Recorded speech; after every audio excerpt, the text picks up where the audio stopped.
Drew. Welcome, LoveLine, with Adam Carolla and Dr. Drew. Would you sleep with sick women? I may be pregnant, but I'm still a man. Spank the unruly ones. It's indecent, it's vulgar, it's blasphemous. I'm gonna write you till you can't stand up. Come on, let's go down. All right, keep your shirt on. LoveLine's meant for an adult audience. LoveLine may contain sexually oriented content. Listener discretion is advised. Here's LoveLine with Dr. Drew and Adam Carolla. Yeah, all right. Phone number for the new mic or something? Just me. Phone number 1-800-LOVE-191. Fax number 310-854-4455. I'm Adam Carolla. That is Dr. Drew, a board-certified physician and addiction medicine specialist. How are you, Drew? I'm good. Your voice sounds better. Uh-oh. Your voice sounds better than average. So. Yeah, something's going on. I'm being filtered somehow. My voice is being purified. Anyway. One of the content will follow equally. Now my voice sounds like weird. Yeah, I doubt that. All right. I'll tell you what we'll do here. As a matter of fact, all Westwood One programming should work this way. If any of the powers that be from Westwood One are listening, here's a proposal, and I'm not being facetious, because Engineer Mike came in here all bent out of shape a couple of days ago because I've been going on my small tirades against Westwood One and their facilities. And when I say facilities, I mean like facilities, like when someone says, would you like to use the facilities? And they pass Engineer Mike in the hall and they give him a bunch of crap because he is the only vestige of this show. Yeah. He is an appendage of this show that is stupid enough to wander down the hall in front of the brass there. But here would be my suggestion for Westwood One and all the shows that they run on this fine network. They should start each show instead of how most radio works. You start clean. You start at 8 o'clock and it runs to 10. Then maybe another show from 10 to midnight, like our show. They ought to start them about quarter to 10, 10 to 10 for a technical run. That's right. Rehearsal. That's right. We could dedicate the first 10 minutes of each show to actually just working out the technical bugs, because radio is a relatively new technology, Drew. It's only been around 85 years or so, or maybe 100 years. So Marconi'd be rolling over in his grave if he could speak to the Westwood One folks. All right, enough about the people that employ me. What is no guests tonight? All right, good. Yeah, it is nice. That means more fun for me and Drew and more callers. That would be you. Next week, we have, what the hell? Natalia Segluti. All right. Well, you're writing in lemon juice there, Ann. I can't read that from here. All right. Anyway, she's from Pacific Palisades, a real hottie. Stephen Baldwin will be in, Tyra Banks will be in, and Prodigy will not be in. That's okay. Screw them. We don't want them. Tom Arnold will then be in. So, it's quite a full plate, Producer Ann. It's quite a guest buffet Producer Ann has spread out for us. All right, some quick email before we get to the phones. This one is for me. This is from Lisa and David from Phoenix, Arizona. My boyfriend and I think Adam talks way too much here lately. Here. Ann, would you like to third that? Adam, you're a great guy, but maybe you should start taking more calls and talking less. All right, so take that into account. That's fine. Why don't you put that up? Yeah. I can point at it when you start talking too much. Please. And apparently they know me as a off the air. Really? I'm guessing. Well, they think I'm a great guy. They just don't like me talking. So, I'm not sure where I know them from. Maybe I went to high school with them or something. Drew, tell Adam to stop his constant bitching. He could still be pounding nails and crapping in a plastic outhouse. Not that he still doesn't. This was Engineer Mike's point of view. I think nobody wants to hear you go on and on and on. Hey, this is from Engineer Mike. Oh, okay. Okay. Listen, here's the thing. As I was telling Engineer Mike, and Mike has an agenda because he doesn't like getting beat up by the powers that be here at Westwood One when we're not around. But the deal is whatever happens, happens. When the mic craps out, when the mic then works again, we talk about it. I suppose. Because that's how it goes. All right, here's one from, I have Justin. Why did you have to piss off Gwen Stefani? I thought Adam was pretty cool till then. Drew, you're cool, and you used to work with my dad. I guess he sold peyote, too, in college. Give me a break. Anyway, I just wanted to say, why do you have to be so stupid, Adam? Oh, it's a banner email day. Listen, the whole no doubt thing we've went over 1,000 times. I essentially said nothing. They copped an attitude. They're all nice people, I'm sure, but they don't want to come back on the show. And because they don't want to come back on the show, I'll not have them on the show. They're forbidden from the show. It is Yes. like me forbidding Cindy Crawford from ever giving me oral pleasure. Right. I'm just going to beat her to the punch. I'll have a proactive defense. Yeah. Thank you. And the last piece of email coming from, I don't know what the hell. Everyone's got a weird name these days. Oh, this is Renee. This, the Crown Royal Sack is back. Thank you, Engineer Mike. Take it easy with the community college jokes. I'm a fairly intelligent person. I could get into most Big Ten schools, but I'm not smart enough to get a scholarship. My friend... Oh, so she can't afford it, apparently. My friends and I take crap every day for going to City College. We don't need to hear it on a show we really like to listen to. Well, that's kind of a backhanded compliment. Now that is off my chest. Yes, Adam, I said chest. I want to say that I really enjoy your show. Dr. Drew is studying psychology and drug addiction, and Dr. Drew is a great role model for her. All right. Go ahead. You finish. Let me say this about community college. There are a handful of people, mostly Asian, who are going to community colleges who have an academic agenda. Right. And those people, interestingly... There's like 4 people out of the several thousand community colleges spread out over this great land of ours that are actually going there to study. Those people, by the way... Not including the faculty, by the way. I was thinking about this the other day. People I knew in medical school and beyond who had gone sort of that route tend to train forever. They tend to be the super academicians. They're so grateful at being able to do this. They tend to lose their liberal arts education because they never got that. They stay in these professional type trainings forever. They stay in forever. They become the researchers, the faculty. They never get out of college. Well, That's what you're saying. No. Believe me, I know what goes on there. A lot of guys majoring in hacky sack, bong whittling, and granola bar snacking. A lot of guys playing intramural softball. There's nothing going on at these junior colleges. There is that. Here's what we should do. If we turned every junior college into a trade school / prison work camp, this would be a much greater country. Here's what we do, Drew. We take every junior college and we just turn it into, look, you either take woodworking or you take, you learn to weld. That'd be it. Or auto mechanics. Boom. But this country right back on its feet again. But your element was not a bunch of guys taking human sexuality. I took human sexuality in junior college. Today we got a transvestite's going to come in and answer some questions. That's a good use of the tax money. When'd you get your penis lopped off?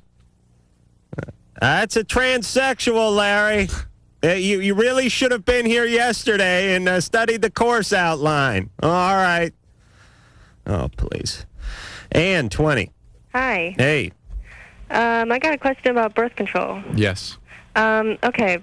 I started on birth control. I did the pill when I was like 16 or 17, and that didn't work out. I kind of had what they called a mini stroke. Oh, really? Yeah. Not good.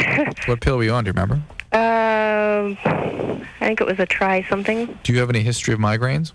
I don't think so. Okay. They sound pretty good for a mini stroke. Well, transient ischemia, reversed. Like a weird vision thing and pain in the shoulder and stuff like that. What do you mean reversed? Well, it's called transient ischemic event. It's a reversible ischemic neurologic deficit where people have a stroke that resolves. The blood's blood supply is reinitiated to that part of the brain that was cut off. Well, that's all right then. Okay. But you don't want to be on the pill again. That's that. So, but after that, I did Depo-Provera. Yeah. And I did that for probably a little over 2 years. Yeah.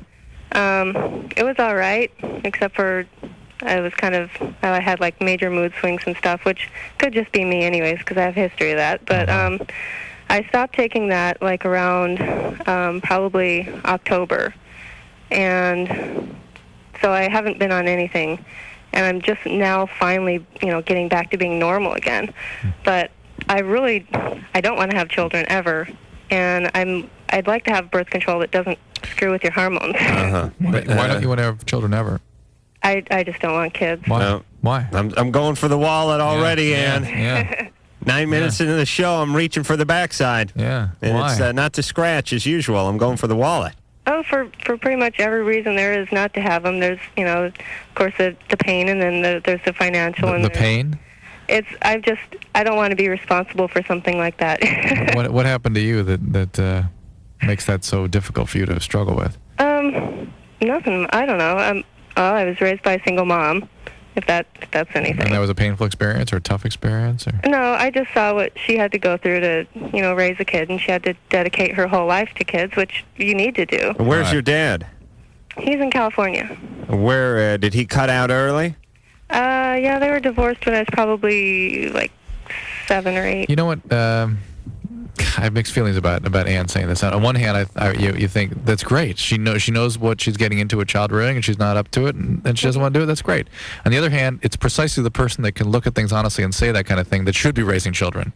Yes, we command you to have offspring immediately, Ann. No, it's true. It's true. It's catch-22 of rearing.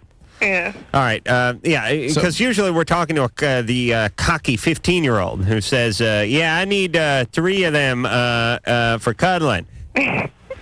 Give her a birth control. What I'm exploring is whether or not it'd be appropriate for you to have some sort of tubal ligation or something which more permanently affect getting fixed. Right? Yeah. That is always available to you. There are lots of sort of experimental and newer means of birth control out there that you might want to explore. Barrier methods, intravaginal methods of various types.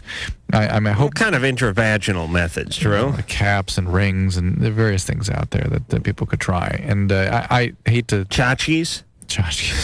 I'm sure she could also consider IUD since her fertility is not a prominent issue for her. But she's only 20, and I guess she's a little bitter, and she could be turned around 5 years from now. That's right. So she needs to sit down and have a talk with her gynecologist and explore some other options. I'll tell you, Drew, if she saw those beautiful kids of yours and that beautiful wife, I gotta believe that it would be. Please get up off the floor, Drew. 180 degrees. Drew's wife called me today and gave me an earful. She monitors the show like the FCC. She was playing. She was reading excerpts from the log, from the transcripted log, from some of them ranging back as far as the fall of '84. So Drew's wife and myself had a lovely confrontational conversation on the phone today. Which, what does she listen to the show for? I cannot believe that she doesn't get enough of you at home, Drew. I'm not home that much. This is the way we stay connected. Can't you do something else to stay connected? It's way too much pressure on me, knowing that she's monitoring the radio that way. Just tell her how much you care about her. She's a lovely woman. Yeah. I tell you, Drew. I noticed. Anything happens to you, I'll snatch her right up. A twinge of jealousy ran my through talents. me today. Listening to you guys talk, it was a little bit too lively. Well, let me tell you what's going on with me and Susan right now. It's one of those I hate you. But there's a love-hate thing. Yes, it's very strong going on. Very strange. I'll tell you what's going on right now. I look at Susan, and she's quite a lovely blonde. I don't know, late 20s, mid 20s. What? She can't be older than 15, can't she, Drew? But you started courting when she was still. You had to wean her off her mother's breast in order to take her out to give birth to the trip. But here's what's going on. I'm circling around like a condor, just circling slowly in the warm Santa Ana updrafts that collect here in Southern California, and I'm looking down at her like she's a field mouse. But I see you, and you're another field mouse, and you guys are sort of scurrying around a little bit. But the second you duck into a hole or something happens to you, I'll swoop down with my powerful talons and grasp her up, carry her away, somewhere far, far away, somewhere that she can arrange because she's a travel agent. All right, so she's a fine woman. Is that fine? All right, now, Susan, turn the radio off. Jonathan, 23. Hey, how you doing? Good. I have a quick question for you guys. It's probably more directed towards you. By the way, why are you getting slammed on these emails? I usually pick the abusive ones out. Oh. There's usually like stacks and stacks and stacks saying, Adam, we worship you as our God. Gotcha. But I never pull those out because I feel it'd be a little self-serving, and that's not my style. I think you're hilarious. Dr. Drew, you're pretty funny, too. My question is on oral sex. Mm-hmm. Hello? We're here. Oh.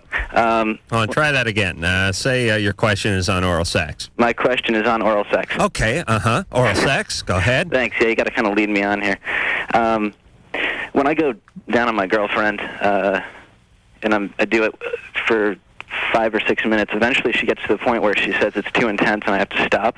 Uh-huh. And what I really want to do is eventually, have her. I'd love to be doing that and have her have an orgasm, cause her to have an orgasm. Right. With my mouth. But it's too intense.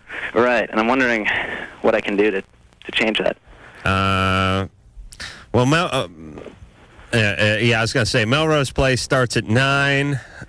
You better get down there about 8:30 instead of 8:55. I'm thinking that's where the intensity call comes in. No. I mean, listen. Two things can be happening. One is that it's too intimate, too uncomfortable a situation to be in for her. Some women don't like that, believe it or not. And the other is, I wish I could meet one. The other is he's not doing it right, and she can't tell him for some reason what she needs. Well, here's the thing. Now, contrary to popular belief, I don't have a vagina. Yes, I do not. This is an amazing evening. I don't exactly have a penis, but it's certainly not a vagina. It's much closer to a penis than it is a vagina. Right. And I can tell you that I can picture having a vagina because I've been in touch with not only my feminine side, but a handful of women's feminine side from the Valley, mainly.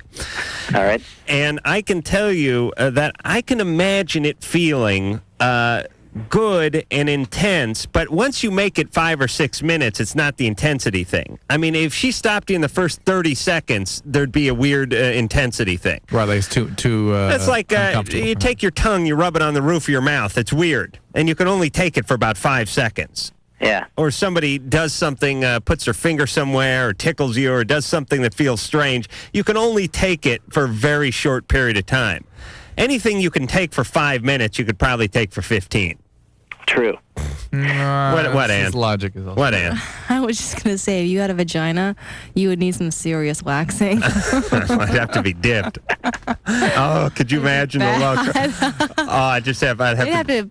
Yeah, they'd charge you double. I have to bring like a vomit bag with me because you wouldn't know where the vagina started. Well, why couldn't you just use my penis? I really, you really would never know. You'd have to bring some tissue and see where it's stuck. That's the only way you could find out where my vagina was. You done? Yeah, do you have anything worthwhile to tell us? No, that's it. Oh, thank you. All right, so... well, now, wait a minute. Let's what? help Jonathan. So have you asked her why it's too intense, what you can do to make it better? Yeah, she claims that it's great, but then it gets to a point where it's too intense and she just wants to have sex, which is fine with me. Uh-huh. Has she ever had any problems? I mean, does she not want to orgasm with you? No, she does. She orgasms when you're having sex. Right. Oh, it's easier. All right, so she's faking it. That's a possibility. Oh, it's a very, very strong possibility because... Why would she say that, though? Why would she say what? That she's, if you're not having an orgasm, tell me and let's change the way we're doing it. Well, because she cares about you. She cares about your fragile ego. She wants you to feel good about yourself, and she may be incapable of having an orgasm, in which case she does not want to go on for hour upon hour while you search in vain for her elusive orgasm. It makes her feel inadequate and less worthwhile if she can't do that for you. She doesn't want to risk losing you, and the horrible reality is women are taught they're supposed to do whatever they have to do to keep a man happy, so they keep him. Thank which God. is ridiculous. That's ridiculous. Thank you. What's your advice to me? All right. Begin talking with her. Don't talk with her, in the throes of a passionate moment. Talk with her at some time when things are sort of open and communicating clearly, and it's not threatening to her. And you know what? Next time you go down on her, don't wait till she tells you it's too intense. Go down there for a few minutes. Start asking questions. Do a little. Well, not. Ask questions. Yeah. Okay, you can do Yes, that. yes, but here's yes, what I'm yes, saying. Ann says yes. Exactly. Ask questions. Do you like this? Does this feel good? Right. Oh, That works every time. that is Because that opens it up. that is fine. And like I said, you go for the Adam Carolla gruntometer, and you can't go wrong. Nah. No, because she could fake that too. I know, but I mean, you're putting it in her hands. If you say, "Does this feel good? Show me what you want me to do," then you're letting her guide you Right. And there you go. But if she's a little pent up and a little self-conscious, she may not be able to explain what she wants. There's nothing wrong with trying to ask. I'm just saying, don't think she's going to go right there. X marks the spot. Now go to town like a schnauzer. It's not going to happen. Fine. I'm like in junior high today. All right. Hey, here's what I'm saying. Go ahead and ask. That couldn't hurt. But next time you go down there, don't stay down there so long that she asks you to leave. Going down on a woman is like attending a brunch. A buffet? Do tell. Well, what I mean is when you go to someone's house for a nice brunch, You don't make a pig of you don't yourself. hang out, you don't make a pig of yourself and then hang out all afternoon till it's about 7:30 at night and the guy comes out in a bathrobe and goes, I got to work early tomorrow. No, you eat, you have a nice time, you wipe your mouth and you excuse yourself and you move on. You don't wait till the host tells you to leave. Let's go to break. All right, but you people in Radioland know what I'm talking about. Be So courteous. women should do the same thing. No, be go down courteous. there and then, He's just saying be sensitive, be courteous. Then just halfway through it, just get Don't up. be intrusive. Not you, no. Honey, Be careful. No, stay down for a little while, do your thing, and then slide up and begin the lovemaking. Don't have her tell you, this is too intense, no more. Do that a little bit. Take some of the pressure off Just her. in this guy's case, I mean, some women love it. Oh, when yeah, a guy's no. down there Right, for an kid? Most hour. women cut you off at the neck and bring you to work. Meanwhile, as the faceless evil closes in on the hapless, sleeping populace across town in a shanty one-bedroom, an old woman feeds her parakeet. Come on, Chirpy, have some cheese. You love cheese. Since when are you afraid of cheese? LoveLine will be right back.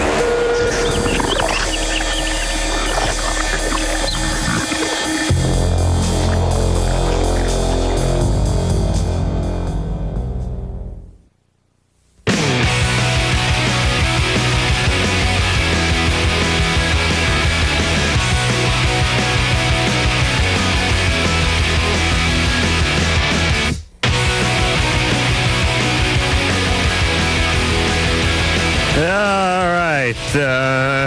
Is this on? Yep. Really? Yep. Wow. Now, Mike, you did something weird because now I can't hear myself at all. I can't hear Mike. So. Oh, wait a minute.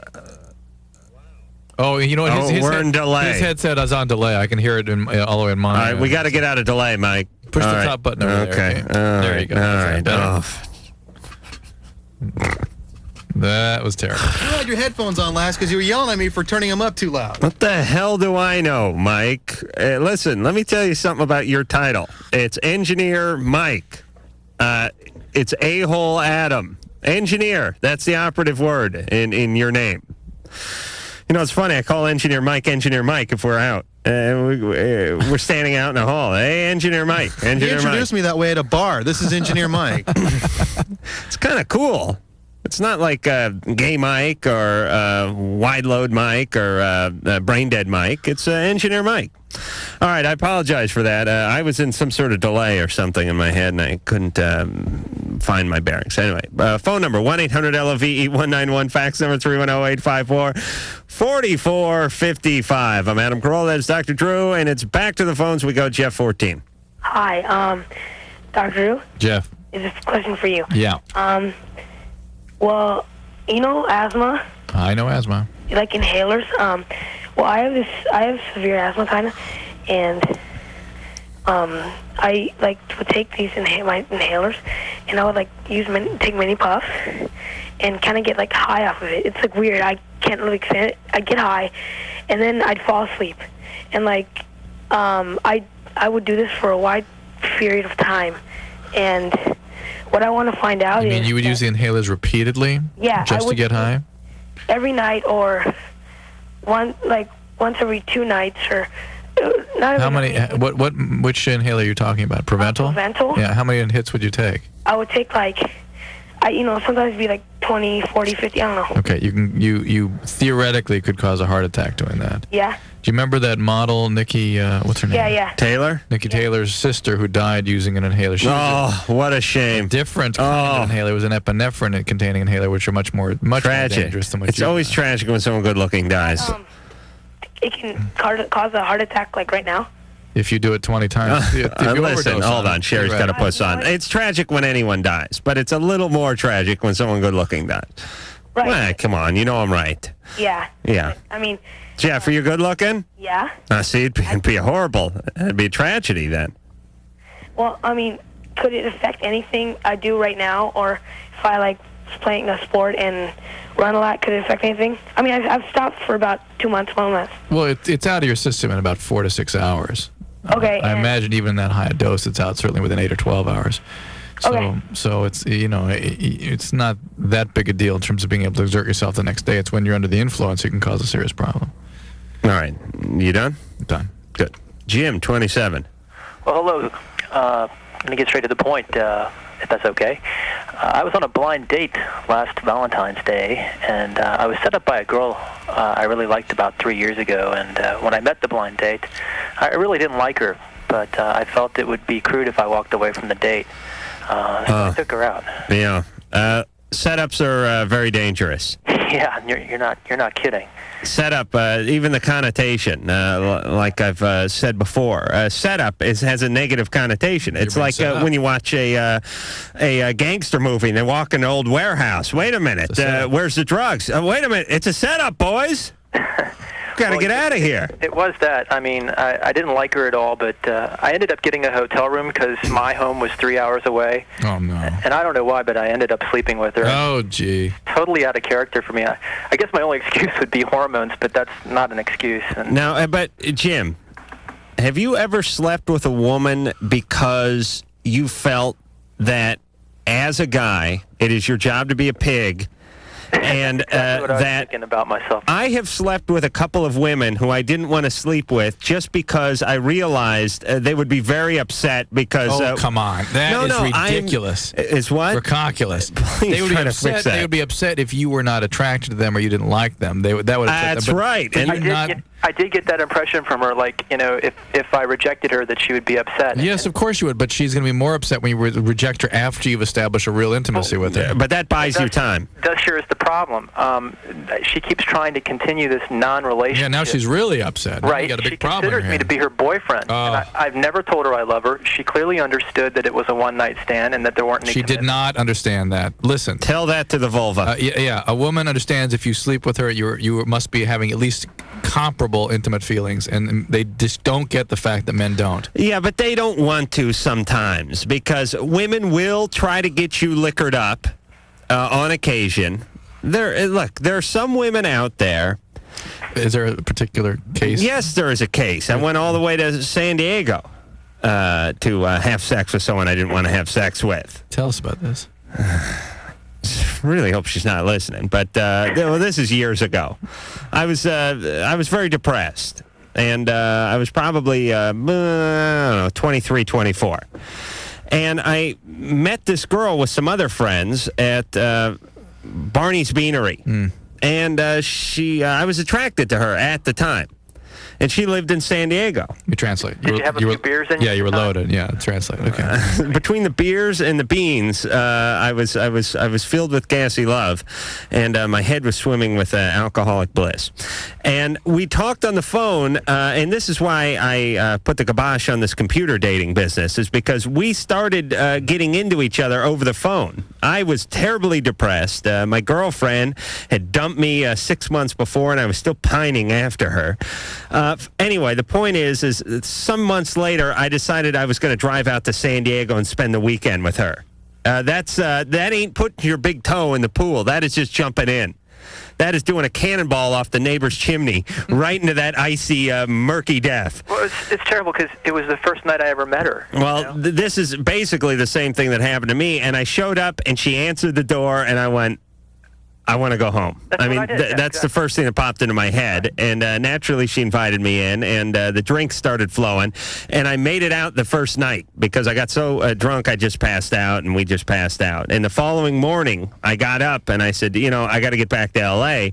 And her friend said, she took the day off work just so she could be with you.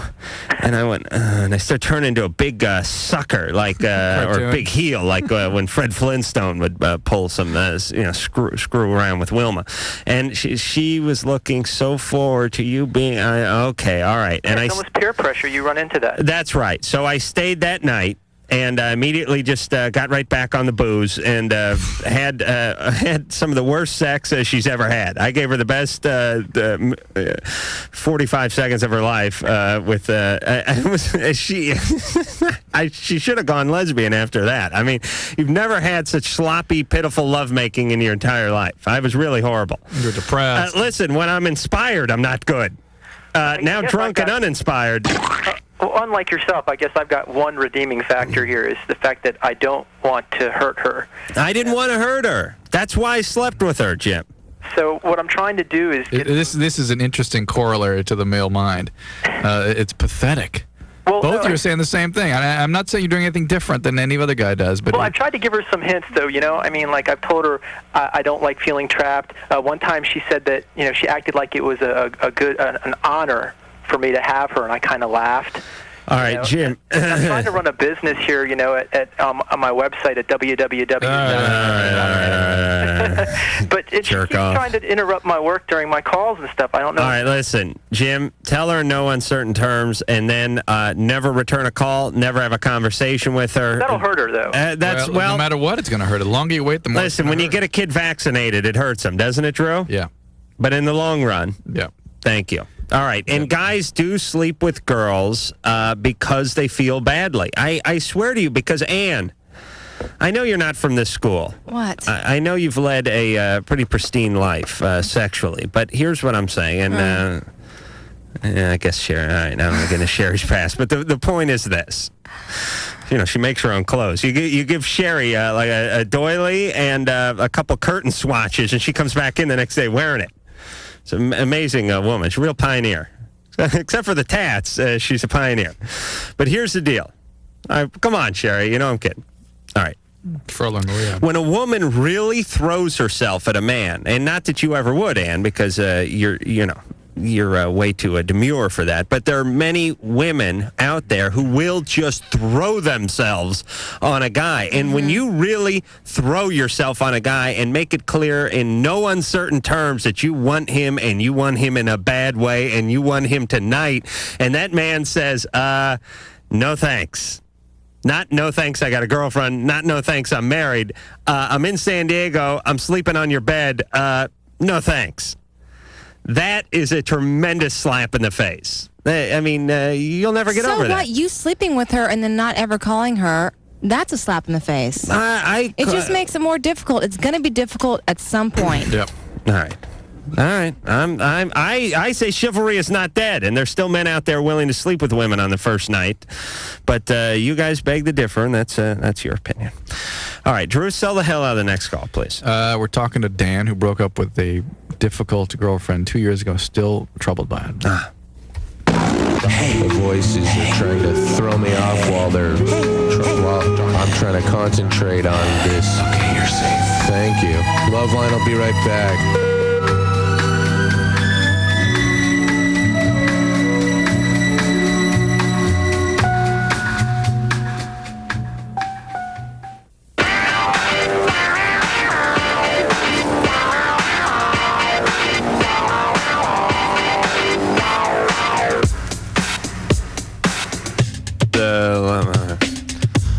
What was the Engineer Mike? You gave me the finger there, and then you gave me the delayed finger. What's this move? We got to get a camera in this studio. I know it's the world's worst radio, but it'd make a great TV show if they put a camera in here. You know what I'm talking about, Engineer Mike? You gave me this move. I was pointing to your microphone to show everybody which one wasn't working before. All right, well, don't do it in such a, like you're doing rhythmic gymnastics next time. Did you see that thing? You never listen to me anyways. I know, but I'm watching your finger and smelling it on occasion. I think you're actually hurting Mike's feelings. Finally, I'm he's sorry. really upset. I know. I'm driving him over the deep end. Mike broke up with his girlfriend, so he's been on edge for the last couple of months, and he's drowning his sorrows in scotch and reefer, and now he's getting an earful from the Westwood One people every time he goes down the hall, and he's really this close to coming in with just a shotgun and taking everyone out in some sort of pushing on him. Yeah. All right. Nothing but maximum respect for Engineer Mike. All right. And if anyone's out there has any qualifications, like send a resume, it'll be fine. Dan, 21. Yes, how you doing, guys? Good. Hello, Ann. Is Ann there? She's not listening. Oh, great. Are they showing? What are they showing each other? Look at that. Well, like nail color polish. It's Thursday night's jewelry exchange night here on LoveLine, where producer Ann gets together with the phone. Oh, she heard me. All right, go ahead, Dan. All right. I broke up with my girlfriend a couple of hours ago. I don't really have to worry about her hearing this because the Chicago version's over about an hour ago.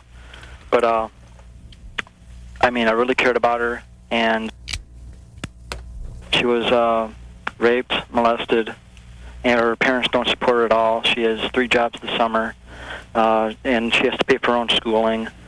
And I've been going out. I went out with her for about a month and a half. I got to the point where I thought, and I told her I loved her.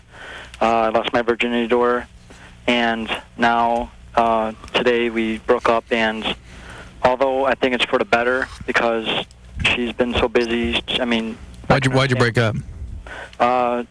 Well, actually, I guess you could say she dumped me, but why? It was because she said she couldn't find herself. She wasn't happy with who she was. Yeah. Why do you think she really broke up with you? She must have. She was like at the B. Daltons that day and picked that off the cover of some self-help book. I don't know. I could believe her. I see the way her parents are. Was it the kind of thing where she was always demanding more and more and more of you in terms of? No, not at all. Proving that you really care about her and taking care of her. No, I don't think so. I took her to a Bush concert. I've made her dinner. I made her breakfast. Mm-hmm. And she knows that I could be a good boyfriend, but she said she didn't want to drag me into it. Hold on, Drew. You're going nowhere. Well, how long are you guys together? A month and a half. Please, pay attention. Why did it say 2 years? You should not be reading the screen, as I don't. I don't know why. The screen says broke up with problem-ridden girlfriend 2 years ago and is still having a hard time. Oh, I'm having a hard time, but it wasn't 2 years. It was tonight. Well, 6 weeks, 2 years. In terms of the Earth's calendar, Drew, that's nothing. All right, listen, Dan. Okay. She has had a very difficult past, and that means her present and future is going to be difficult, especially in relationships. I agree. Yep. Somebody who was raped, someone who was abused, someone who comes from this type of family is salvageable, but it takes work. It is a project. And when they're young, how old is she? 20. She is maybe just at the beginning of a lot of years of hard work before she can be a good partner in a healthy relationship. Now, I know you're upset, and I know you have your issues, and I know she took your virginity and whatnot, but you have to respect her. You have to listen to her. There's no way you're getting her back by pressuring her. And ultimately, she probably did you a favor because you would have been in for a tough, long road to hoe. Yep. Oh, I agree with everything you just said. I feel the same way. All right, so you're good then. Good. Go on and be healed. And be careful next time when you take on giant projects. That's either going to be a terribly chaotic ride or painful, ultimately with a loss, because somebody, if you are able to maintain and be giving to somebody who is not able to receive that, it's painful to them, and they will keep demanding more and more and more and more until you fail. That is like raising the Lusitania and restoring it. Yep, yeah, it is. Be prepared. It's going to be life's work. Bruce, 38. Yeah. Listen, you're going to date anybody? Here's the deal, Bruce. I don't care what your question is, but I'm guessing you may date at some point in your life at some time. You look at the woman, you say, "Hey, I saw your dad today," and see what the reaction is. Oh, that's great. What did he say? You're in good shape. If that son of a bitch is out of prison, I'll kill him. That means trouble. And likewise for the girls and the boys about the mom. I should say, ask the boy what he thinks of his mom. There's your answer. Bruce? Yeah? What's going on? Not much. I had a question for you. Yep. My girlfriend and I, we've been experimenting with fruits, and we were kind of wondering if any fruit would be any problem to her, give her an infection or anything like that. Certainly, it's not anything you're putting in there is going to potentially cause yeast infections and upset the flora there and cause vaginitis. It's not a good thing, but there's nothing specifically wrong with that I can think of. And what kind of fruit? Well, right now, bananas. Uh-huh. Let me ask you, if you ever put like a banana and an orange in there and then punch her in the stomach and have a smoothie come out of her ass? No. That would be something to experiment. Now, that's an experiment. Good night, Bruce. Wait a minute. I'm not done with Bruce. Anything other than bananas? Not right now, no. Uh-huh. Do you peel them? Yeah. Oh, you do? Yeah. And do you, eat the banana? Kind of like a tug-of-war thing, Yeah. She's got real good muscle control. So oh, really? Tug-of-war thing, Really? But, she could... And then well, wait a minute. Where's the other... who are the French battling here? Is it the mouth tribe or the butt tribe? Or the hand tribe. Oh, the hand tribe. Mouth versus her. You put your mouth down there? Yeah. All right, so she puts the banana in her. Yeah. Then you put your mouth down there. Yeah. And then she clamps down. Yeah. With the force of 1,000 women on that banana. Something like that, yeah. Here, let me explain the danger here. And this is very real. If she has this kind of control, if she has control like a Filipino stage dancer, she could at any moment, especially if she sneezed or hiccuped, shoot that thing out. It would go right through the back of your neck. Yeah. You ever think about that, Bruce? Yeah. How'd you explain that to your parents? I don't know. All right.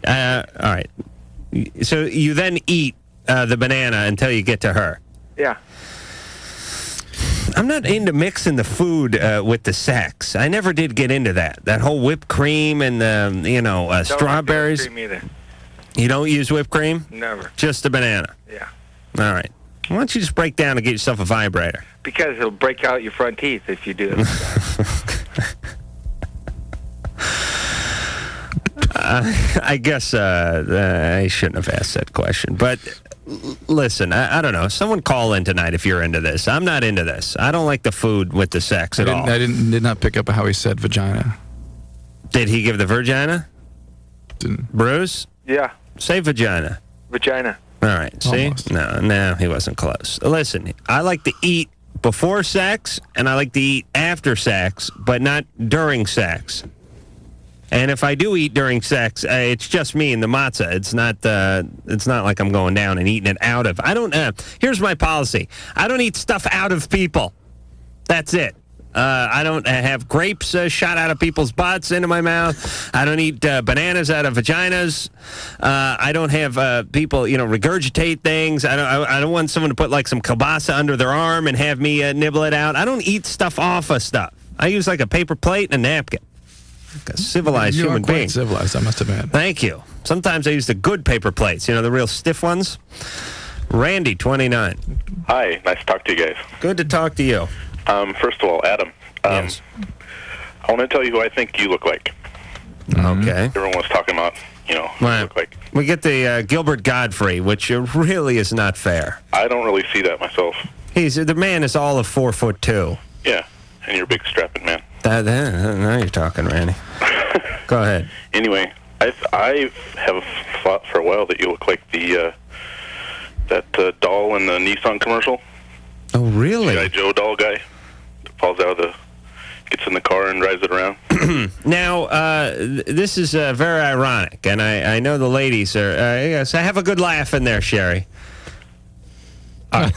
Look at her. She's losing it. I sit here and yammer on night in and night out. I've never seen that kind of reaction out of her. And some guy calls in and say I look like abusing her tonight. Jack off Joe, and she's rolling around on the floor.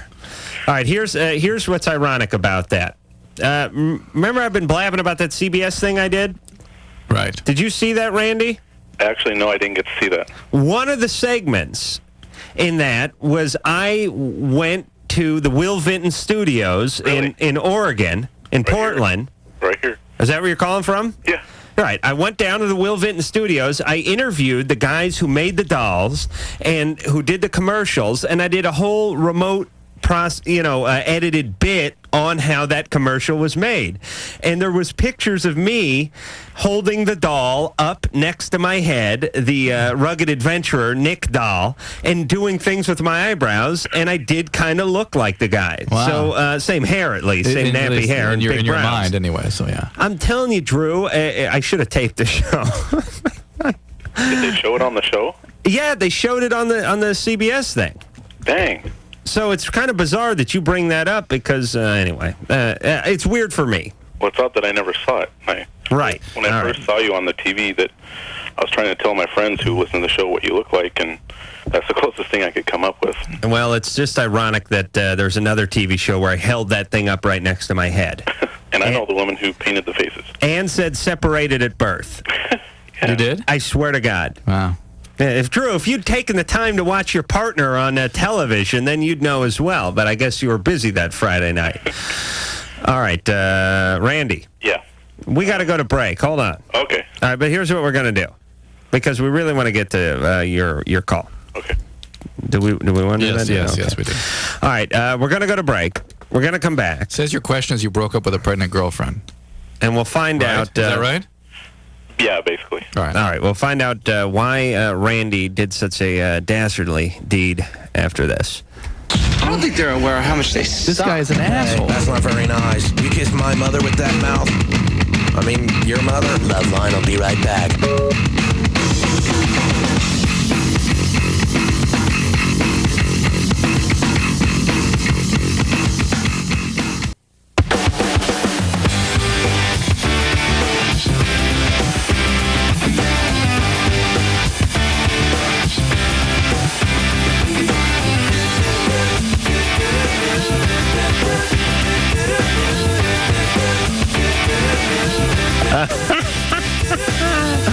Well, we've not cleanly made it in or out of break tonight, Drew. And Engineer Mike was so hyped up that time. He gave me the big...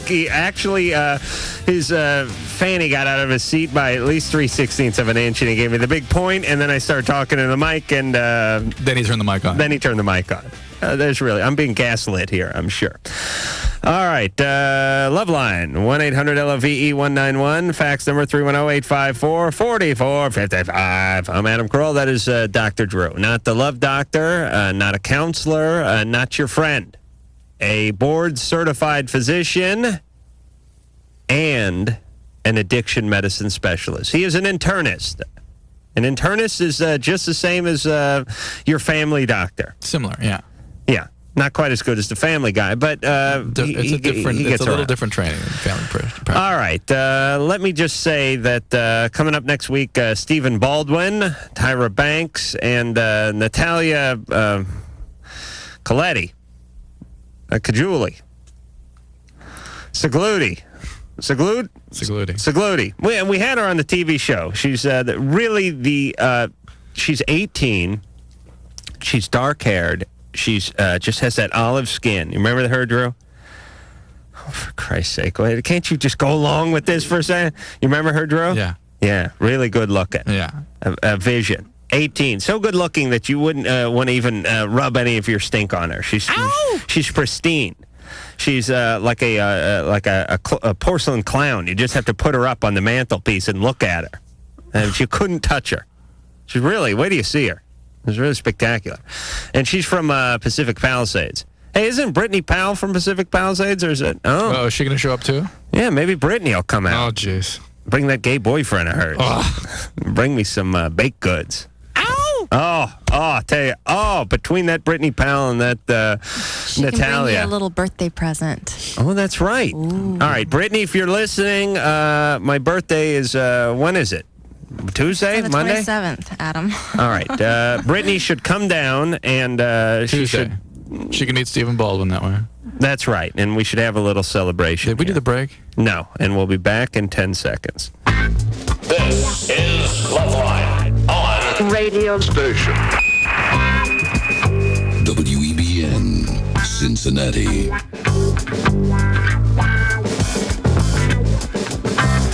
All right, the show's LoveLine. Drew and myself, Adam Carolla, are back, and here we go. Huh? Yeah, Randy, 29, yes. Randy, whom we just were talking to. You broke up with your Prager's girlfriend. What's the deal with that? Well, I guess it's kind of like the story of that guy they called before last, but basically we had been seeing each other for about a year and 5 months. Admittedly, I was pretty naive when it came to relationships. I hadn't really had any. And you're 29. Yeah. Why not?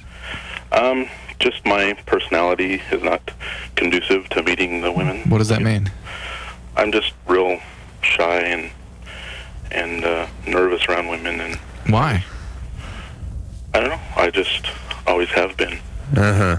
You're not a confident guy? I am now. I wasn't. How'd you meet this girl? Well, we met kind of a setup deal. Is it interesting how guys need that one triumph to get over some of that? Yeah, but you know what? I thought I needed that one triumph to get over that because I was always a weird, shy, guy with the ladies and everything. And then I had my one triumph, and then my one triumph dumped me, and then I went right back to Zerosville. I was a mess. Below Zerosville. Yes, Yeah. Sub-Zero. Yeah. Thank you. Thank you, Drew. Let me write that down. Because there is that abandonment stuff that starts coming out after you make the connection. That's probably what you're defending against in the first place. All right, so Randy, she's pregnant right now? Yeah. And why did you leave her? Well, it was kind of a, through our whole relationship, it was kind of off and on because she, once in a while we'd break up. She'd decide that she didn't want this to happen, and another problem was that I was not really involved with her family because she had been just separated from her husband, and she didn't really want her family knowing about me, this type of stuff. And so she was married the whole time. Yeah, married but separated. Married. Yeah. All right, how old is she? She's just a little older than I am, 29. Does she have other kids? Yeah. How many? Just one. All right, how far along is she? She's, what time is it now? She's going to have this kid? Fairly soon. 3 weeks, I think. All right. And do you want to be a part of the kid's life? I would like to, yes. Does she want you to be a part of the kid's life? She wants me to be a part as a husband, whatever, that type of person. She wants you to be married? Yeah. And you don't want to be married to her? Well, I don't think us being married is a good idea. Why I is would that? be more than happy to. Why?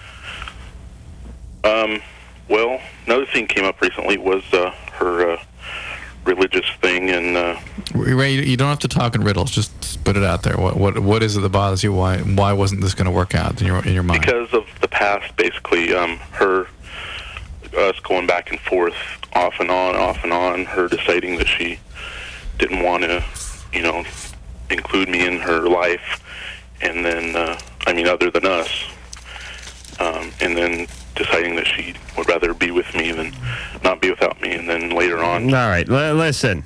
You are like a Rubik's Cube that got fell off the back of a truck and got ran over. We don't have the time or the wherewithal to sort through all this crap. Listen, Randy. Well, I'm trying to explain why. All right, but I understand, but the show's only a couple hours. I know you're in pain, and I understand you have a dilemma. Okay. But Drew has asked you 3 times, look, what's going on, or what do you want, and you keep going into these long-winded diatribes. Okay, because of all these things that have happened, I just don't feel like I felt before. Okay. All right. You got a bad taste in your mouth. The love is gone. Your feelings have changed. And your feelings have changed. All right. So then your job is to be a friend to her and a dad to the child. Well, I told her that I want to do that, but This is his child? Yes, I'm guessing. No, they lived together for 4 months, right? No, 14 months. 14 months. Yeah. This is your child. 15 months. That's the other question is that You don't even know that. totally positive that it's mine. So she's still sleeping with her husband. She did once, yes. All right, but it's probably your child. Basically, we both think so, yes. All right. I don't know. Then get a test and, be civil with her. Listen, all you parents, and you're only parents because you have kids. In God's eyes, you're still retarded teenagers yourselves. For Christ's sake, for the kids' sake, don't get into it with your spouse in front of the kids. Oh, no. There's so much of this going on. People just having at it in front of the kids, and the kid becomes a, baton in a relay race or it's like a rawhide chewing a couple of pit bulls going at it. Do not expose your kid to that. If you got a problem with your spouse, if your spouse is or your girlfriend or your concubine or your hooker or whatever it is you're dating these days, go into the next room and have a civil discussion, and then don't spread it all over the kid. The kid's going to get enough bad vibes just from being around. He or she doesn't need to hear the stuff coming through the walls. All right, so anyway, Randy, take care of the kid and try to keep things civil with her. And probably get a blood test just to make sure. Yep. Bob, 27. Hello. Hey. And Drew, start listening to the callers, please, with your... What I said 4 months. I said 15 months. All right, so it's nothing like 4 months. Bob? Yeah. You're only off by 13 months. Yeah, I was calling. I was married for 11. All right. Start listening to the calls, man. All right. Are you going to listen? Yeah. Yeah, okay. I was married for 6 years. There's only 10 months in a year. Go ahead. And the wife started having an affair and left for the other guy, and she left the child with me. And everybody keeps on saying that eventually this thing's going to peter out, and she's going to find out that that's not everything she left for, because technically there was no confrontation scene, there was nothing really, I'd say, that she left you for. Yeah. That's worse. Yeah. It's worse. Do you hear me? See, here's the deal. When your woman leaves you because you showed up drunk one night and urinated on the foot of the bed, that means she's mad at you and mad at you for doing what you did, your behavior. Yeah. When they leave for no reason, you're screwed. What did she say her reason was? Eventually, after we had seen a counselor, she said it was just because she wasn't happy, but... Why wasn't she happy? She can't say. What kind of stuff were you working on in counseling? I just took my son to the counselor because, like I said, when she left, I wanted to make sure he was okay, and it wound up both of us going in and seeing him, and then he saw her separately. Let me ask the question again. What kind of stuff were you working on in counseling when you were there? Well, we really didn't work on anything with the counselor. We just went in for a preliminary review or something. Okay. We never went to counseling. We weren't having a problem like that. Me and her together. You know what I'm saying? So things are good between you two. Well, at least I thought. All right. The guys always think this. But at work, all of her friends were starting to get divorces and have affairs and et cetera and so get infected by it. When in Rome. She was infection. Well, so it's not her fault. You're saying it's a workplace environment. I believe so, because she's been led around by other people that she's worked with in other places. Yeah. She's even quit her job because her friend quit her job in another place. Listen, Drew, do you masturbate excessively? It's infectious. You're always doing it, so I must. I know Engineer Mike has doubled down ever since I started working here, and I believe Anna spent infinitely more time in the tub since I've started up here as well. So there are trends in the workplace, Bob. I could see some of the other ladies getting divorced, getting separated. She felt, what the hell? I'm happy, but I don't want to rock the boat here at the secretarial pool, so I might as well go for the divorce as well. Is that what happened, Bob? I believe it is, yeah. Yeah. Okay. Hey, you wanna take a gamble on her past? I'd like to take a gamble on your past. Yes, sir, we would. We'd like to gamble on your past. Okay. Okay. Oh, we are? All right, hold on, Bob. What do you think, Drew? And listen, this house is costing me a fortune. Times are tight, as you know, Drew, and I really can't keep this up. I'm going to bring a bucket of change in here and just keep it at, oh, geez, that's $20. Whew, $5. All right, go ahead, Drew. God, well, I need a little bit more about him. It's going to be some kind of a obscure dysfunction in the family. Mom's involved with him for a while and then abandoned him. Something along those lines. All right, well, you want to go with that? Yeah, I'm not sure how that's going to manifest, though. It might even be something he's not even aware of, where she was over-idealized him as a young infant, and then was just not available for him in any kind of real way after that. I don't think it's any overt dysfunction. I'm going with that. I mean, that's why, and by the way, that's why he needs the very dysfunctional wife. Right. I'm going with too much Saturday morning TV. He's delusional. All right, now what makes you sort of delusional and living in a world of make-believe like Angie Babe? Idealizing. Idealizing And being in denial, not being able to have any genuine connection with feelings. All right. Sometimes more serious. It's narcissism. And all right, I'm going with the families together and his family's together, and he vehemently defends them and says they're Ozzie and Harriet style. Oh, he will do that. I'm sure. All right, well, that's my bet. All right, you're going to win. Because he will do that. Bob? Yep. All right, now what's going on? What's your family like? Mom and Dad. Mom and Dad. Dad's deceased now. Uh-oh. Were they together? Yeah. They never got divorced? Nope. Uh-huh. And how were they together? How was the household growing up? Pretty, I'd say normal because they both, like, worked, you know. But, I don't know, once or twice Mom or Dad would fight. Once or twice? Yeah. In general, would you say they got along well? Yeah. A qualified yeah or yeah? Yeah. What was your mom like? As far as... Just describe her. What kind of woman? Jeez, I don't know how to describe her.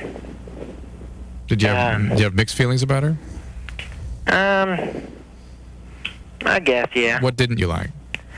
I don't know, I don't know, it just seems like she took more to my brother, I guess, I'd say. Mm-hmm. So spent a little too much time with him and played favorites. Yeah. All right, I'm giving you your dollar back. We're getting anywhere with Bob. All right, Bob, listen to me. She's not getting divorced because one of the gals, one of the temps over in accounting has gotten separated. You understand? Uh-huh. It has nothing to do with the people she's working with. Number two, she's currently in another relationship, is she not? Yes. All right. Then your relationship is over, and you waiting for her to come back is the worst plan I've ever heard. What have your other relationships been like, real quickly? Pretty normal, yeah. You always with how many different women have you been with in your life? I'd say like 3 besides her. 3 girlfriends. Yeah. And did you ever have any confusion about your sexual orientation? No. Okay. You're all man, are you, Bob? Yeah. All righty. Yeah, supposedly the sex life was all right. She always said that she'd be coming back if she ever left me for that. Right, but her past was one of abuse, and for some reason you needed to create the kind of dependency where you felt that you were rescuing her from her horrible feelings, and what's happened, that's all backfired, and she can't tolerate the kind of closeness you were giving her, evidently, and she's sabotaged. All right, but Bob, she is, can you imagine?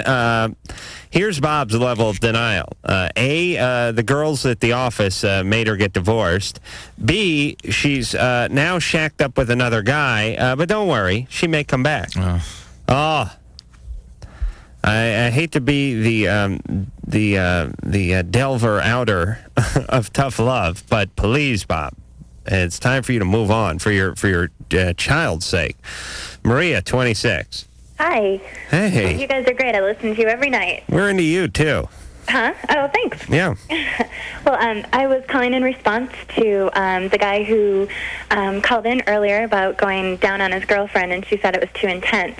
Right. And I wanted to give you a woman's point of view. All right. I thought I provided the woman's point of view quite nicely. No, I'm sorry, you didn't. Oh, I didn't. Okay. No, that's the same thing with me, too. It's not that I don't enjoy it.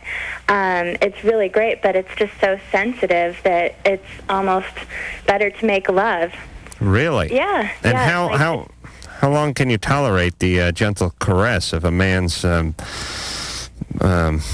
facade? Well, I haven't timed it, but I don't know. It's just like it's almost just too intense. It's just so much stimulation that it's almost too much. It's like past the point of feeling good. Really? Yeah. I think I could cure you. I don't know. I have Novocaine in my tongue. Believe me. Women... We've all noticed that. Yes, either they... shut up. Oh, for Christ's sake. Either they pass out or I get that... have you started yet? Oh, really? Well, it's also kind of a different kind of orgasm, too. Oh, really? Yeah. I don't know. Can you have them both ways? Yeah. Yeah, well, see, if you can have an orgasm... through oral stimulation, then you're not in the same boat that this woman was in. But I prefer to make love. You do. It's a better orgasm. And you can have one that way, too. Yeah. Yeah. Your man must be walking around with his chest stuck out like Arnold Schwarzenegger, just prancing about like a peacock. He's incredible. He's incredible, and I have some great advice for guys out there trying to satisfy a woman in bed. I was with a couple men before my fiance, and the first time we ever made love, he's the first one that ever asked me while we were having sex if I was close to having an orgasm. He's the first one that tried to time it with me, and that is the key to great sex. Communication while you're having sex so that you can both, kind of adjust yourself and get there together. Definitely makes women happy. Really? Oh, yeah. Most guys just go at it till they're, they've had their enjoyment and the woman's left hanging. Well, what about letting you have your enjoyment first and then he has his enjoyment? Well, we just kind of communicate while we're doing it, and it always ends up together. Really? Yeah, it's wonderful. If I'm ahead, I'll kind of back off, and he'll catch up, or vice versa, and it works out really well. It's like, I'm picturing like them being on the same team in an auto race. You're drafting one guy and cutting off another and slowing down lapped traffic so that he can move in behind you, and you can both cross the finish line at exactly the same time. Yeah, it's great. We've been together almost 7 years. All right, I'm going to vomit now. I'm sorry. You understand? But if more men knew that, more women would be happy with sex. Most guys cannot control themselves, except for Alan Hamill, who's Suzanne Summers' husband, who does the Kegel exercises. Most men have no control. Here's how much warning I give to a woman. Oh, Jesus! Oh, God. That's the warning. That's my warning sign. Sure, you've heard the warning call, haven't you? Now I have. Let's see. Again, time this. Tell me how long this takes. Engineer Mike, you ready? Are you going to time this? Oh, Jesus! How long did that take? 0.08 seconds. All right, that's how long you have, ladies. You got to act fast. All right. Brian, 22. Yeah, last night, me and some friends were smoking some pot. And, I've been smoking since I was 12. And, last night I started, hallucinating. And, it was really weird. I got sick. And it's never happened before, and I was wondering why. You mean you vomited? Yeah. Well, pot is an hallucinogen. And if you smoke enough of it or eat enough of it, you will hallucinate. It's that simple. It's just the quality of the marijuana. He's been toking out since he was 12. Are you a daily pot smoker? What? Are you a daily pot smoker? Yeah. Well, what must that be like to be 22 and have 10 years of a daily pot smoke under your belt? Well, it's just something I started early. All right. All right, so you're a man of conviction. What do you do for a living? Junior college? No, I'm not. I dropped out. Okay. Didn't even get that far. Brian, look at your life. It's just so typical of people that get addicted to this drug that they have extreme difficulty completing. Well, how do we know? Maybe he's school. making 6 figures. What are you doing, Brian? Heavy equipment. All right. What kind of heavy equipment? Loader operator. Uh-huh. Do you do construction sites? Yeah. Or? Okay. It's dirty work, but it pays pretty well. Yeah. All right. They won't drug test operating heavy equipment? Nah, it's just heavy. Yeah, you just have a 70 metric ton of I-beam hanging over 5 guys that are sitting on a stack of dunnage eating. Why should you be drug tested there? Brian, you've never had a mishap, have you? No. All right. I don't smoke when I'm going to work. Yeah. But believe me, I could smoke some shavings of your fingernails and get a nice buzz after 10 years of daily smoke. Right. They've done a lot of studies on airline pilots, and even a single evening getting high will affect their function in a flight simulator for up to 2 weeks. But let me tell you something. Oh, that is such crap. That is not crap. Oh, please, Drew. Let me tell you something. Guys who smoke weed on a daily basis become tolerant to some of that stuff. Well, it's like saying, "Oh my God, I couldn't imagine being blind. How do you get around? Or how do you this? How do you that? It's like, they just overcome. Right. They're amazing. They're fighters. Those pot smokers. They overcome huge obstacles, like the bong and the sofa to make it to the 7-Eleven and get more food. Brian, you've been smoking pot for 10 years. Right. God knows what that's done to you. So why don't you back off a little bit? Can you do that? Yeah. You think you can? Maybe. Do you do speed or alcohol? No, I used to. I quit. Yeah. All right. Is there alcoholism in your family somewhere? Yeah. Yeah. That's always the case in marijuana addiction. Always. I mean, I've seen maybe 2% of the time it's not, but virtually always. Yeah.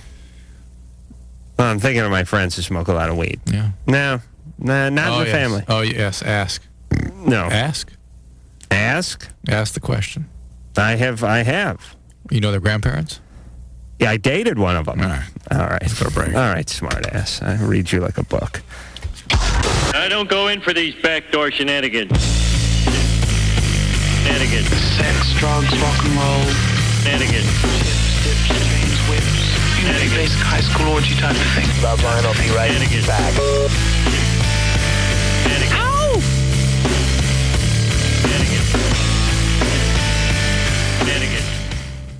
Man turns animal for the erotic pleasures of women. It's LoveLine. All right. WEBN.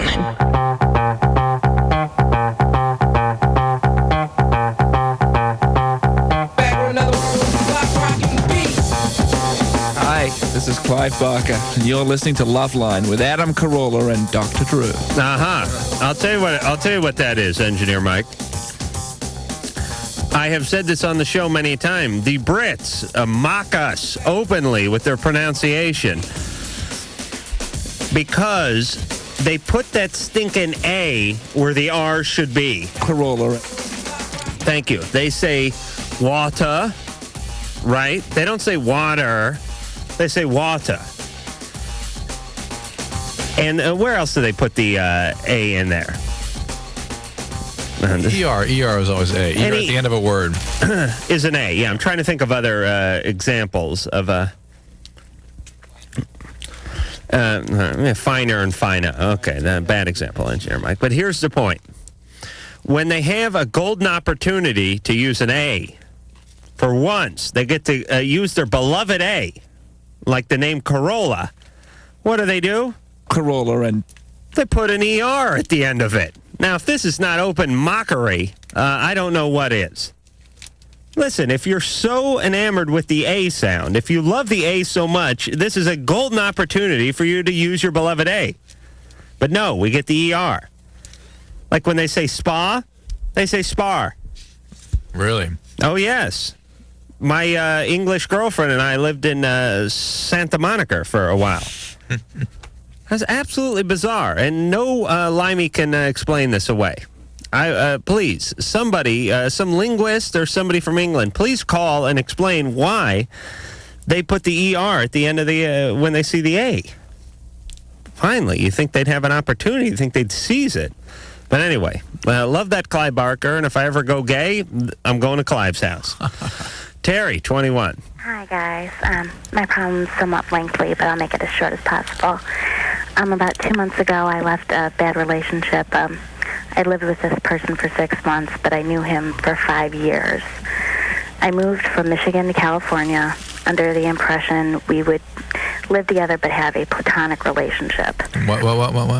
A platonic relationship. What? Friends. You were not dating before this? No, we were just, friends. All right. Talking back and forth. I knew he had feelings for me. Did you know that at the time? Sure. I wasn't ready to get into another relationship. You knew that at the time that he was wanted to be involved with you. Right. So you decided to just come in and move in with him. Well, I wanted to go to California. He needed a roommate. He wanted me out there. We were good friends. I went out there. Right. Okay. Time went by. He kept pushing a relationship on me. Eventually, I gave in. I said, okay, we'll try this. If it doesn't work, it doesn't work. It didn't work. Well, I started making friends. He didn't like that. He had something to say about every person that I befriended. he started becoming extremely sexually compulsive. What does that mean? He was. What does sexual compulsive mean? You know, the normal male refers to sex a couple times during the day. With him, he was constantly talking about his penis. He was constantly making sexual references. He would masturbate on the couch in front of me when we were watching television. It was just, you know, we would be bizarre. It's not sexually and compulsive. he would ask me if I wanted to do it that night. It just He would F you. Ask her. She said F you. Every night he would ask you if you wanted to have sex. Right. All right. How old is he? He's 26. Uh-huh. And how often did you have sex? About once in the evening, you know, before I went to bed. Oh, really? Right. Hmm. Anyway, he would go to work. He would call me 4 or 5 times from work to make sure I was home. He didn't like me going out. Well, here's a guy who, even though you thought you were just being friends... all right, here's... first, there's a couple of mistakes you made. You knew the guy was into you. Let's get the profiler out here. You knew he was into you. Right. And you sort of used him in the sense that you're going to come out to California and he needed a place to crash. And you knew what to expect. And you knew the guy wasn't quite right just by virtue of the fact that he'd been pining after you for years. He's compulsive just in his relationship with you. You are partially right. I have to give you that much. But it was just, he knew me going out there that I wasn't ready for another relationship. All right, but this guy is not quite right. You know he's not quite right. And when you're telling a guy who really digs you and has dug you for a long time, listen, I'm coming out to stay with you, but forget about the but. You're coming out to stay. This woman who, you know, it's almost as if you're stalking somebody for 5 years and now they're coming to shack up. Well, can I continue and explain to you what happened? What happened? We ended up having a big fight one night. I left for 3 days. When I came back, he had taken pictures of me as a child, had them blown up. They were all over the walls. Oh, boy. Yeah. At that point, I had been doing a lot of thinking. I told him, you know, this is not working out. I love you to death, but I can't be your girlfriend. You didn't love him. Relationship. You didn't love him. You never loved this guy. As a friend, I loved him. Yeah, you didn't even like him as a friend. He just showed you a lot of attention and it felt good. Not necessarily. Oh, come on. Let's be honest. Anyway, he told me that he would never let me go, you know. Basically, I stayed there for another 2 months. And I broke off all sexual relations with him. You know, we hadn't been sleeping together anymore. On my 21st birthday, you know, what you usually do on your 21st birthday, you drink. I got drunk, I passed out, and I woke up, and he was having sex with me. The same gentleman who took pictures of you as a child, enlarged them, and plastered them all over the apartment, pulled this? Yeah, and I don't believe it. So I left. The next day he was at work. I left. I went home to Michigan. Since then, he's been sending me crazy letters. He's been, until we got our phone number changed, he's been calling, harassing me and my mother. We got our number changed. He's calling my sister now. He's calling my friends. The mail that I was having sent to my address in California is being sent back here now by him, opened. He won't get the hint. He's been told by me and my mother that it's over. He won't get the hint. Of course he won't get the hint. You know, and I just basically what I want to know is this considered stalking, and what can I do, especially over state lines. All right. Well, first things first. You're not in the same state as he is. No. Which is a good thing. Very good. Second things first. This whole you guys have been great friends, and you made the mistake of sleeping with him, but you were great friends. Let's get that notion right out of your head. Yeah. This guy never he had one thing in mind from the time he met you. He wanted to be with you. He wanted to possess you. Right? That's it. That's it. And as much as you'd like to believe that he just wanted to be friends and he respected you for your mind and this and that, he was obsessing over you. He's a compulsive guy. And a disturbed guy because he was able to sink 5 years of his life into this obsession. So, do not give him any kind of impression that there's any relationship. Yeah, okay, let's just go back to being friends, or I love you very much, but no. I haven't spoke to him. Well, keep it like that. Nothing. But I would report it to the police just so they have a record of what's going on in case he gets weird on you. But how long is it going to take you to get your mail straightened out? Oh, it's being straightened out right now. All right. But he knows where you live, right? Oh, yeah, he knows where I live. He knows who you are now. But he's a loser. He's not coming out to Michigan. I wouldn't put it past him. I really wouldn't. Yeah, this guy sounds wouldn't cost a lot more than blowing up giant pictures of her as a child. You know? I bet he worked in some sort of film processing lab or something, though. Did he have some sort of connection? No, he just hopped on over to Kinko's. Really? Mm-hmm. All right. All right. Well, that is trouble then. All right, Terry. Yeah. You've learned from your mistakes. This guy's an idiot. You get your mail straightened out. You change your phone number. And if you hear anything that sounds close to his voice, you hang up immediately. Don't talk. That's it. And you alert the authorities. But I assume that this guy will run out of steam if he gets nothing back. Because all these years you guys went back and forth, he got a little something back, even though it was a friendly thing. Right. You know what I'm saying? All right. I think it'll work out. You're in a different state. I would feel all right. Stay away. Yeah, but don't have any kind of contact with this guy. Oh, people got a lot of energy. But isn't it interesting how just some relatively innocent mistakes can just put people into horrible messes? Yeah. She was just trying, she let herself get fed into this dependent relationship, and as opposed to standing up for what she really wanted right at the beginning. That's on the surface what she did. She didn't say, I really don't like this guy. I can't do this. She went, oh, okay, he really is into me. I'll go along with this. Right. Disaster. But when you come home and the guy has the blown up pictures of you as on your third birthday spread about, you don't hang out for another couple of months and then get drunk and pass out in front of the guy. Dependencies. I know. It's real dependent. All right, listen, I can't pass judgment on anyone. I was an idiot when I was 20 or 21 or whatever, too. But the point is you're out of there, you're out of harm's way, and stay that way. Stay that way. Thank you, Drew. All right, sell the next call, Drew. No. Okay.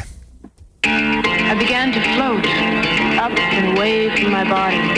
Lady, you better get back here. If you're not here when LoveLine returns, they're going to be pissed. Float.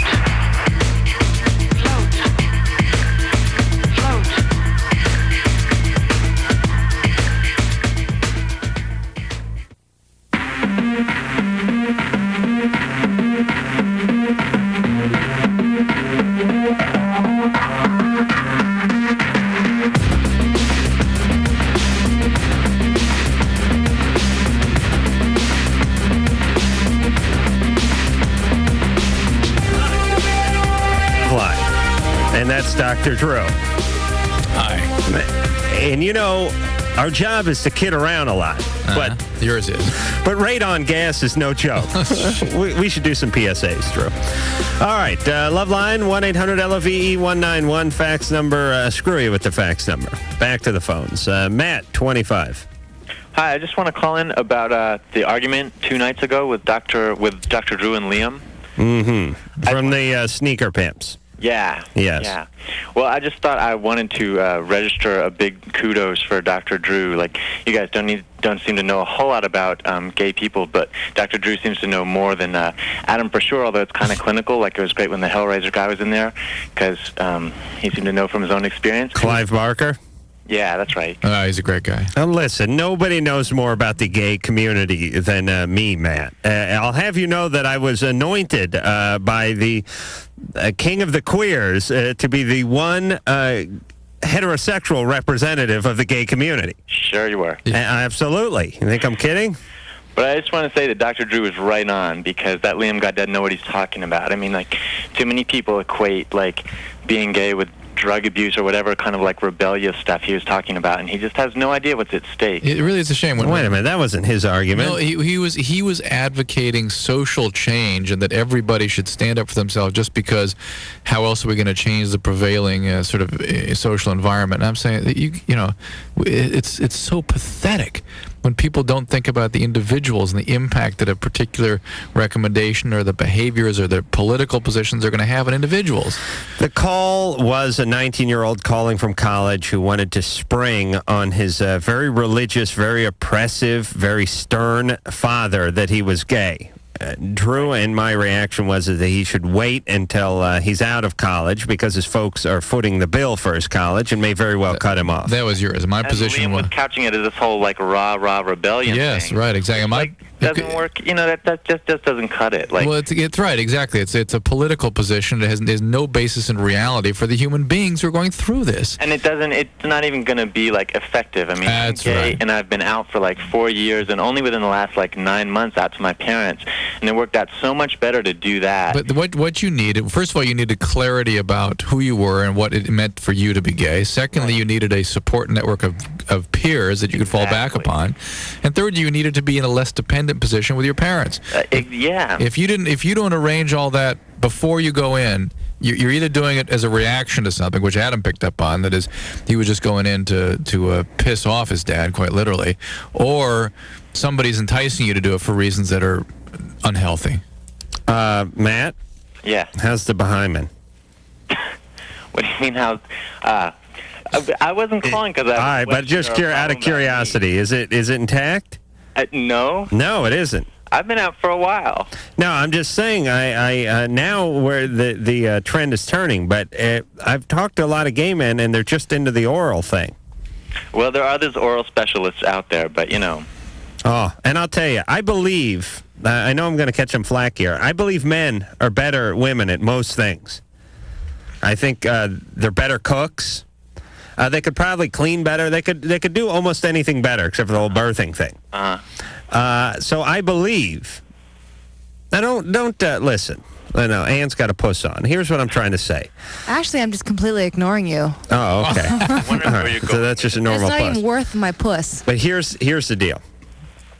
This is a bit of an athletic endeavor, this oral sex. Right.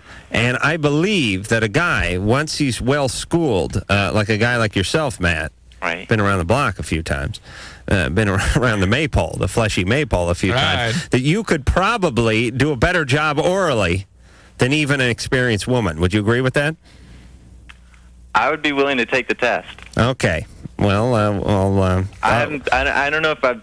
Because I have been with a couple of women a while back, and I can definitely say I'm a hell of a lot better than they are, but I don't know if, how experienced they were. All right. So you don't want to condemn all women because you're with a couple who may have been drunk at the time, for all you know. There may be some people with some real technique out there. I could learn something. Well, there certainly are some women to do that, but I'll bet you a gay guy who's had a lot of experience could really outdo a woman in the oral department. Do you have any ideas about how? Get specific, What do you mean, how? Are you speaking from experience? No, it's just a theory of mine. I'm guessing if you put a blonde wig on, I would get more pleasure out of you, Matt, than even someone as experienced as producer Ann, let's say. Huh. Okay? All right. Thanks, Matt. Now Ann has a puss on. Ann, hey, it is Ann, 25. Yes. Hi. Okay, my question is, I have been married for 6 years, and my husband chose to leave me for another woman. And since then, I've had a really hard time. We are going through a divorce, but I discovered that I'm very dependent or codependent, whatever the situation is. Are you in therapy or something? No, I'm not. He's using a lot of carefully chosen words. He's chosen to leave me, and I'm so codependent. And I've done a lot of thinking. and reading, I suspect. But are you reading a book like I'm Okay, You're So-So? No. No, it's just my personality to analyze such things. Okay.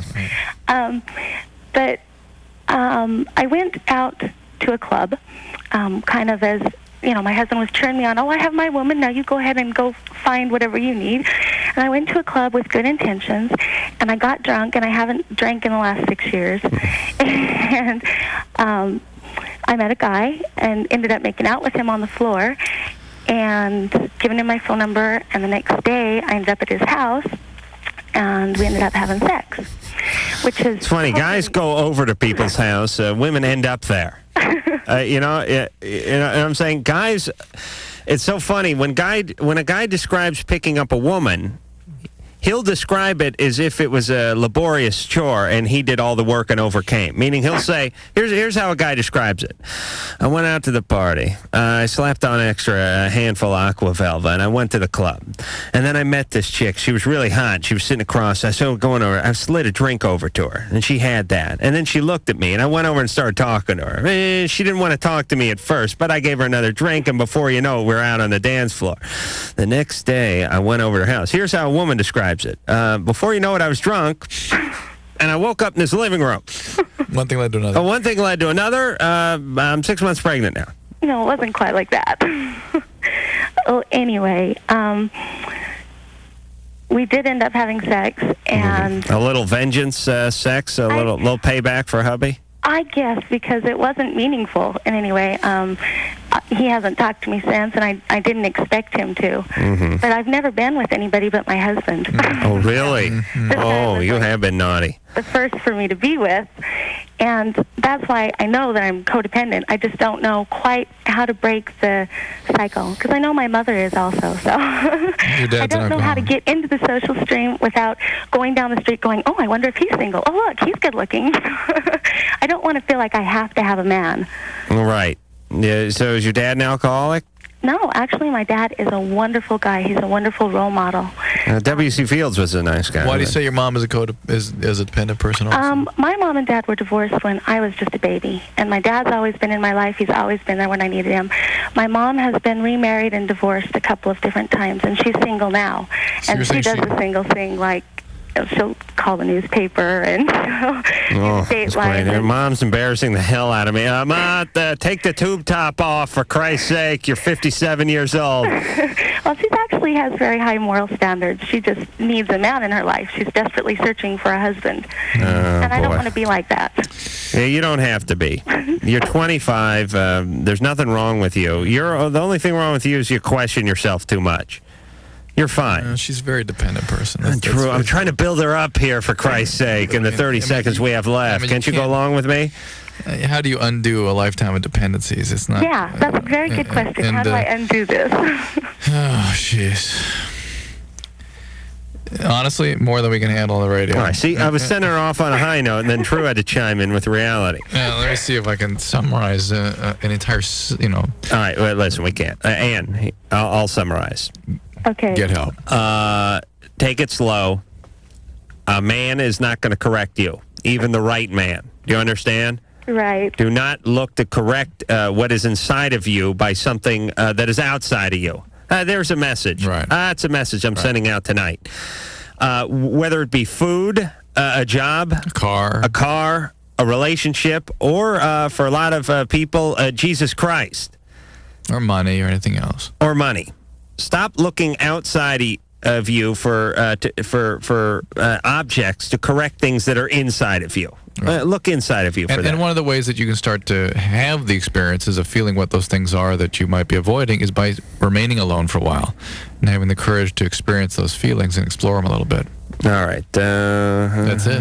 No. Shush, Drew. So always time for the listeners. JC, 17. Hi, I just have a question.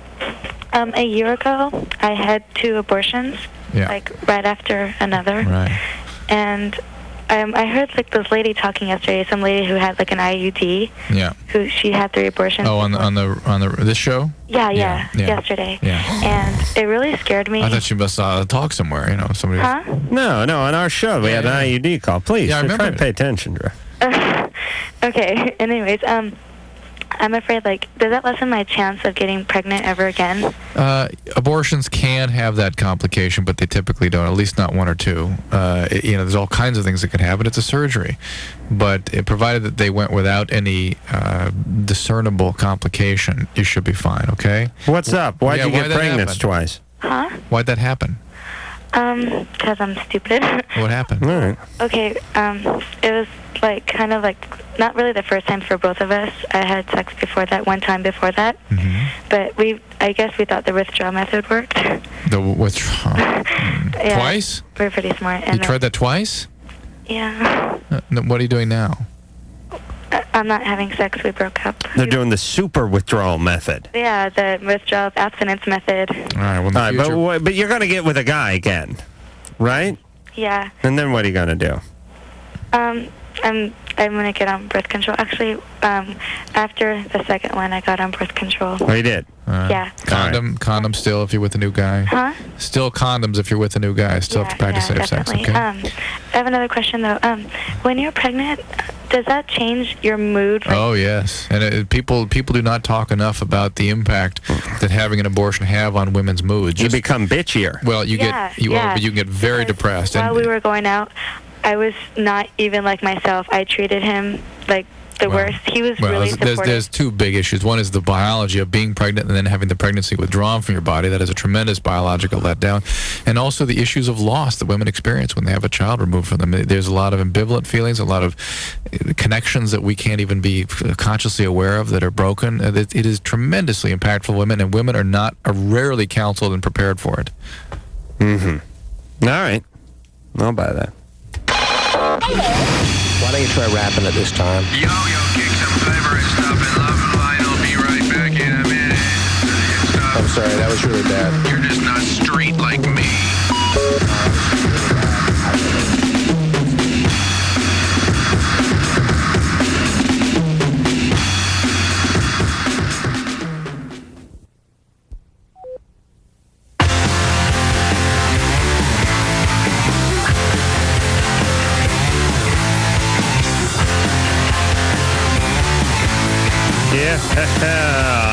It's the LoveLine. Got one right tonight. Yeah. Engineer Mike, he does that. His job is to point at me so I know when to start. And he does that move. He's like a pitcher on the mound working out of his stretch, and he's got a man on first base. He eyeballs him. He looks over it. Then he looks in at the catcher. Then he looks back at the guy on first. And once in a while, he'll just step off the mound. Just trying to make sure the guy doesn't get too big a lead on it. He does that with me. And the good one is when he raises his hand to point to me and then scratches the back of his head. That's my favorite Engineer Mike maneuver. All right, Plum out of show. Again, next week, Natalia Segula is going to be in, and then Stephen Baldwin and Tyra Banks, and, Tom Arnold. Tom Arnold, yeah. Too. All right, so big week planned. I want to thank the beautiful Sherry and the lovely Lisa for doing great jobs on the phone all week. Also, the lovely and spirited producer Ann for rubbing her estrogen all over the show as only she knows how.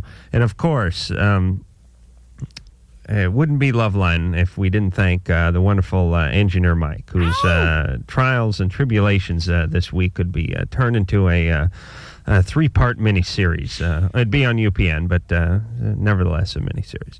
All right, so until next time, this is Adam Carolla for Dr. Drew saying mahalo. This has been LoveLine. The opinions expressed herein are certainly opinions, that's for sure. If you'd like a written transcript of today's program, you probably should have written it down yourself. And if you did, we'd like a copy. LoveLine producer Ann Wilkins. This broadcast was copyright 1997 Westwood One Entertainment. This music is MXPX on Tooth and Nail Records. Sit, Obo. Obo, stop dragging your butt across the carpet.